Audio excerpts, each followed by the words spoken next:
people had the courage to stand up when something wasn't right. But if the government did just serve... I thought when I watched the video was, holy crap! I mean, it's a scary video. And I'm not in Scientology, and I know the people who are inside Scientology would take it as a serious threat.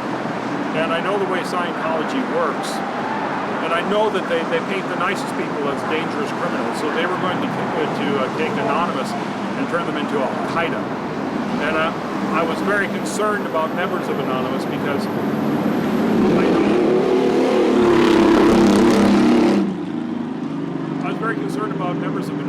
I know the way Scientology works. And I know that they're going to come after members hard. And I tried to, speak out to help them. Where did your personal experience with Scientology come from?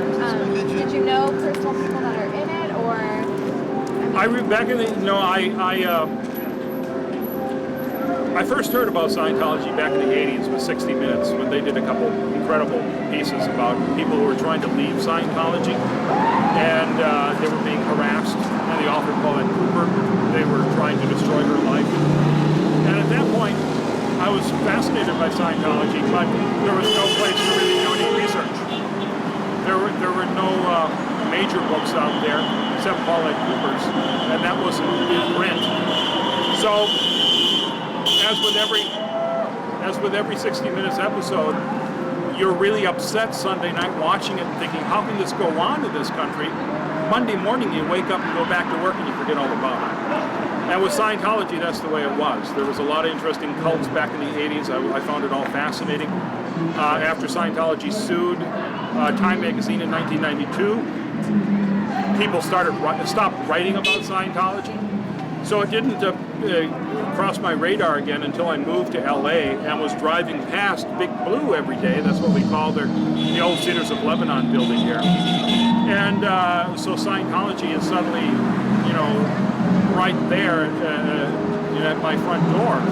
And then literally, they were in my house because I moved to a home in the Hollywood Hills. And the woman who lived there before me was a Scientologist. And she apparently did not give them a forwarding address because I kept getting all of her magazines, the Celebrity magazine, and I would read through the magazine and think, what the hell are they talking about? All this technology about the e-meter, and they have their own jargon. And I was fascinated by it. I came down to the Celebrity Center and took a tour, and took my own, took the personality test, and watched orientation in my own private screening room there. And I thought, man, this is incredibly bizarre. I knew going in there I wasn't interested in it, but I wanted to see what it was like. And I left there thinking, wow, I have to find out more. And at that point, this was like 98, and the internet was just starting, and I went back and typed in Xenu and found out first about the mythology, and thought, this is insane. Who would believe all this stuff about Xenu blowing us up in a volcano? And I thought you had to be nuts to be part of Scientology. And the more I started looking into it and meeting former members and talking to them, I realized, no, that these people aren't nuts. Scientology has a way of finding your ruin, as they call it. Finding the one thing that's upsetting you and using it to snag you and get you in and get you on this treadmill. And I believe it's a mind control factory where they very insidiously are moving you up the bridge to total freedom, getting you slowly indoctrinated until you believe anything that someone tells you. By the time you find out about Xenu, you believe anything they'll say. So what interactions have you had personally with the church? Have they harassed you at all? Has there been... Yeah, well, they the first thing they did was come to my home and picket me. And at that point, that was right after I videotaped the first picket here in 99 that I attended. The day after I videotaped this picket, Scientology leafleted my neighborhood. And I woke up in the morning and a neighbor called me and said, "Are you Mark Bunker?" I said, "Yes."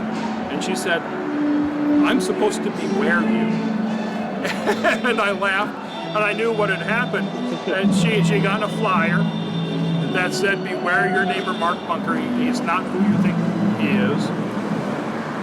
So there was a police officer living right upstairs, and I thought I'd better talk to him about this since he got a flyer, and explain that I've kind of protested Scientology. There's a possibility, because they were doing this to other people at the time, that Scientology might come to picket my home. I don't think it will happen, but there's a remote slight possibility they might do that. You should know that.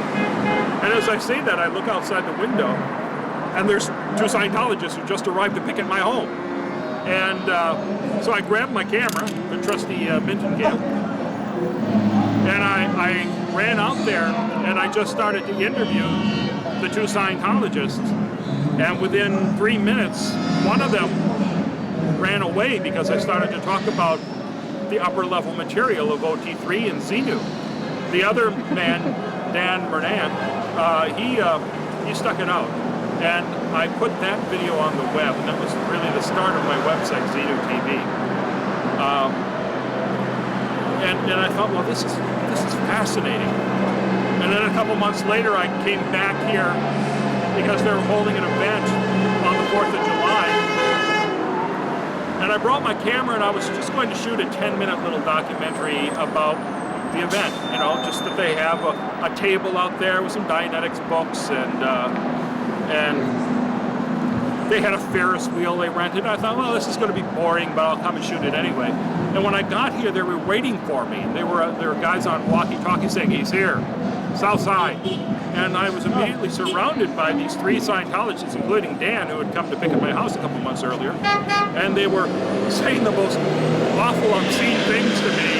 Did you stop beating your wife to come here? I think he's a drunk. I think he's a child molester. All these things. It's like, what? What are your crimes? Was the mantra. What are your crimes, Mark? Come on, tell us. What are your crimes? And it was bizarre. It was not at all what I expected, but I knew that this was fascinating footage, and I put that on the web, and it really, it made a big impact on Scientology because no one had ever exposed their behavior before. It's one thing to read about bull baiting, which is what they were doing with the what are your crime stuff. Scientology teaches their members how to bull bait people, which is to try to provoke them into a reaction. They wanted me to lash out and do something that they could then have me arrested for. And they train this between two Scientology members, so they'll try to push each other's buttons, because the point is they need to learn how to push people's buttons and how not to have their buttons pushed if somebody tries to do it to them. Now, does your church do that? Does